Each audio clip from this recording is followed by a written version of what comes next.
கர்நாடகா அரசு மேகதாது அணைய கட்டியே தீருவோன்ற முடிவுல இருக்காங்க.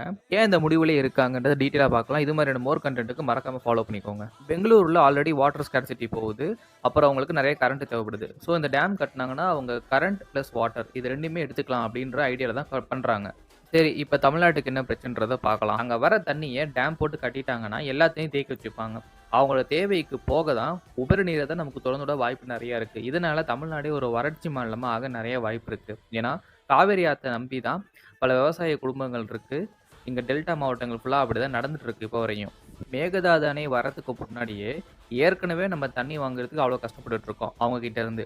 இப்போ ஒரு மெயின் சோர்ஸ் காவேரி ஆத்தையே தடுக்கிற மாரி ஒரு மேகதாது அணை வந்திருக்கிறதுனால, தமிழ்நாடு இதுவரையும் பார்க்காத ஒரு பெரிய வறட்சிய பார்க்க நெறைய வாய்ப்பு இருக்கு.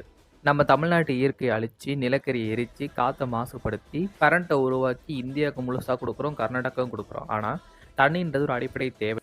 இயற்கையா வர தண்ணியே தடுக்கிறதுக்கு எவ்வளோ பிளான் பண்றாங்க பாருங்க கர்நாடகா அரசு. அதே மாரி கேரளாவுல முல்லை பெரியாறு அணை கீழ இருக்கிற மரத்த வெட்ட கூட அலோ பண்ண மாட்டாங்க. ஆனா நம்ம ஊர் மலைய வெட்டி லாரி லாரியா எடுத்துட்டு போறாங்க. இதுக்கெல்லாம் தமிழக முதலமைச்சர் தான் ஒரு நல்ல முடிவா சொல்லணும். இத பத்தி நீங்க என்ன நெனைக்கிறீங்க?